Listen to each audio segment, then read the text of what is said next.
بلک رہے تھے FIR کاٹنے کے لیے، چیخ و پکار کر رہے تھے FIR کاٹنے کے لیے. جب ضیاء الحق کی قبر پر جی بھٹو کا نعرہ لگا تو اس وقت آپ تڑپ رہے تھے اور FIR کاٹ رہے تھے. کراچی میں بھی آپ نے FIR کاٹی، اسلام آباد میں بھی آپ نے FIR کاٹی. لیکن جب مسجد نبوی صلی اللہ علیہ وسلم میں یہ واقعہ پیش آیا تو آپ کے منہ پہ تالے کیوں لگ گئے؟ کیا آپ نے ڈیمانڈ کیا کہ جو بے حرمتی وہاں پر ہوئی ان لوگوں کے خلاف FIR کاٹی جائے؟ لیکن میں آج مطالبہ کرتا ہوں کہ ان لوگوں کے خلاف FIR کاٹی جائے، ان لوگوں کو قرار واقعی سزا دی جائے. اور سب کے سامنے یہ واضح ہے کہ شیخ رشید نے 2 دن پہلے، وفد کے 2 دن پہلے جانے سے جو وہاں پر سٹیٹمنٹ دی تھی ساری میڈیا میں تھی. میں آج مطالبہ کرتا ہوں کہ عمران خان نیازی، شیخ رشید اور ان کے حواریوں کا جو ہے سعودی عرب کی حکومت سے مطالبہ کرتا ہوں کہ ان کا جو ہے تاحیات ان کے اوپر پابندی لگنی چاہیے کہ جو اس قسم کے اقدامات کرتے ہیں ان کو اس مقدس جگہ پر جانے کی اجازت ہی نہ ہو. آج ہم بات کرتے ہیں کہ الطاف حسین ہیٹ سپیچ کرتا ہے، لوگوں کو اکساتا ہے، اور اس کا جو ہے اسٹیٹ چینل پہ اور باقی چینل پہ جو ہے ان کی پابندی لگائی جائے. آج وہی کام عمران خان نیازی کر رہا ہے اور ہم مطالبہ کرتے ہیں کہ یہ ہیٹ سپیچ کے بعد میں حکومت کو چاہیے کہ ان کی تقاریر بھی، جس طریقے سے وہ لوگوں کو سول وار کی طرف لے کے جا رہا ہے، جس طریقے سے وہ لوگوں کو اکسا رہا ہے فوج کے خلاف، عدلیہ کے خلاف، سیاسی جماعتوں کے خلاف، ان کی تقریروں پر بھی جو ہے پابندی لگائی جائے. یہ عمران خان اپنی کرسی کے نشے میں اتنا آگے جا چکا ہے کہ وہ سول وار کی طرف لوگوں کو لے جا رہے ہیں. جو واقعات اس ملک میں ہو رہے ہیں، چاہے وہ ریسٹورنٹس میں ہیں، چاہے روڈوں پہ ہیں، اور اپنے لوگوں کو آپ اکسا رہے ہیں، آج تک عمران خان میں یہ جرأت نہیں ہوئی کہ اس چیز کو کنڈیم کیا جائے. اور میں آج کہوں کہ جب عمران خان پہ ایسے واقعات پیش آئے تو ہماری پارٹی لیڈرشپ نے ہمیں منع کیا تھا کہ ان کے لیے کوئی بھی بیان یا ٹویٹس نہیں ہونے چاہیے.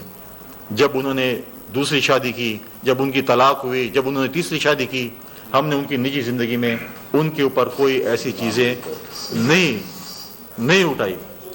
لہذا اب آپ دیکھیں کہ کل سے کہہ رہا ہے کہ میرے خلاف سازش ہو رہی ہے، میرے خلاف جو ہے میری کردار کشی کی پلاننگ ہو رہی ہے.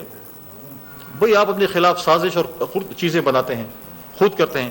اگر آپ اتنے پاک صاف ہیں تو آپ کو باتوں کی ضرورت ہی نہیں ہے.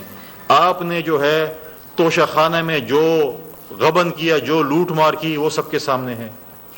آپ نے اگر کوئی چیز نہیں کی تو پھر آپ کہیں کہ میری تلاشی لو. پھر آپ کی جو خاتون اول کی فرنٹ وومن کہیں، جو ان کی فرسٹ لیڈی کی جو خاتون خاص تھی، ان کے جو کرامات اور ان کے جو کرشمے سامنے آ رہے ہیں، اور ان تمام چیزوں کا کھرا جو ہے وہ بنگالا جاتا ہے. تو ہم تو سیاسی انتقام نہیں کرتے، ہم سیاسی انتقام میں بلیو نہیں کرتے، لیکن حساب کتاب میں تو بلیو کرتے ہیں. اگر آپ نے چوری کی ہے، اگر آپ نے ڈکیتی کی ہے، چاہے آپ نے کی ہے، چاہے آپ کی خاتون خانہ نے کی ہے، چاہے فرح خان نے کی ہے، چاہے الف بے جیم جس نے بھی کی ہے، ان کو حساب کتاب تو اس ملک میں دینا پڑے گا. اگر وہ اتنے ہی پاک صاف خاتون ہیں تو واپس پاکستان آ جائیں.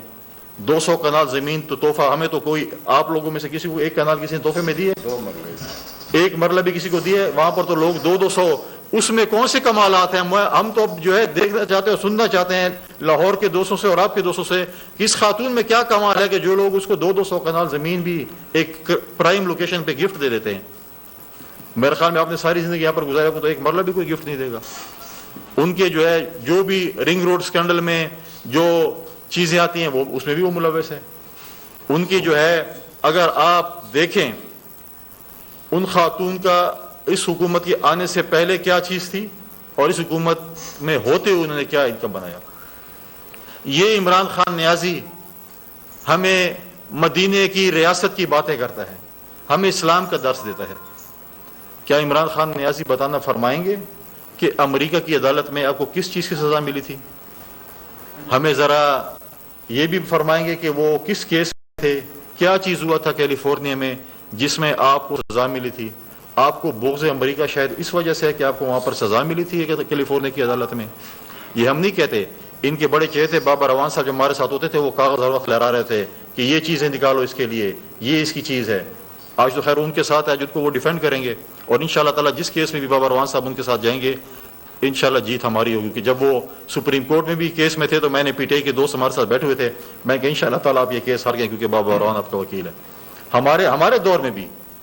ہمارے دور میں بھی جس طریقے سے ہمیں عدلیہ سے لڑایا گیا تو ان موصوف کا سب سے بڑا تھا. اس میں گیلانی صاحب کو نااہل کرانے میں موصوف کا بڑا تھا, کیونکہ وہ چاہتے تھے کہ شاید وہ پتہ نہیں وزیر اعظم بن جائیں گے, گورنر پنجاب بن جائیں گے, سینٹ کے چیئرمین بن جائیں گے, لیکن ابھی تک جو ہے ان کا خواب پورا نہیں ہو سکا.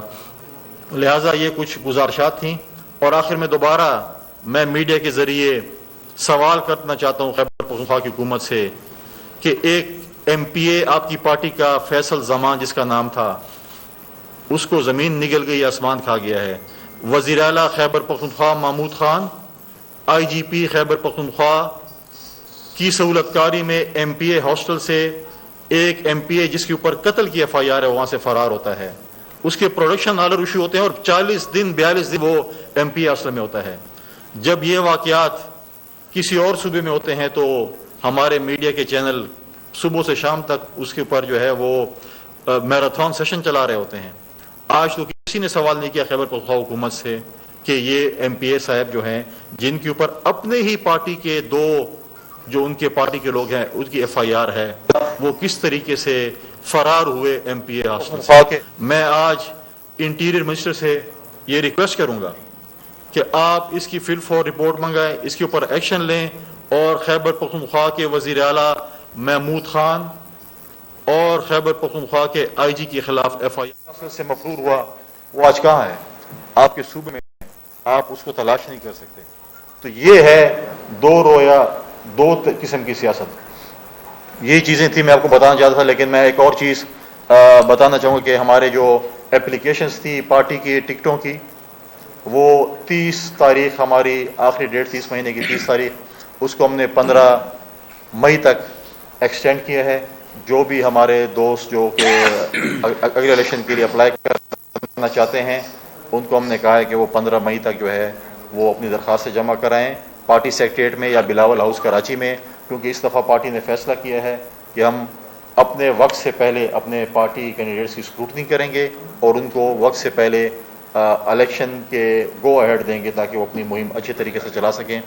میں ابھی اپنے دوست ساجد توری کو مائک دینے سے پہلے یہ صرف آپ کو بتانا چاہتا ہوں کہ بے نظیر انکم سپورٹ پروگرام میں جس طریقے سے غیر منصفانہ طریقے سے لوگوں کو تقریباً 12 لاکھ غریب گھرانوں کو نکالا گیا تھا, اس کے لیے ہم نے دوبارہ 1871 کی جو ہیلپ لائن ہم نے کھولی ہے تاکہ وہ لوگ وہاں پر جو ہے اپنا CNIC نمبر بھیجیں.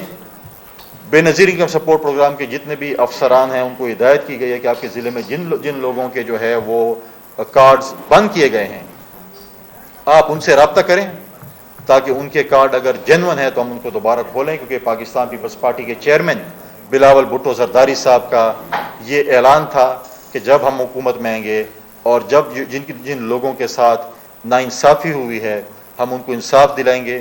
باقی بھی بے نظیر انکم سپورٹ پروگرام میں جو انہوں نے جس طریقے سے لوگوں کے ساتھ زیادتیاں کی ہیں, جس طریقے سے انہوں نے اس کو سیاسی مقاصد کے لیے استعمال کیا ہے, بہت جلد ہم اس کے اوپر بھی پریس کانفرنس کریں گے.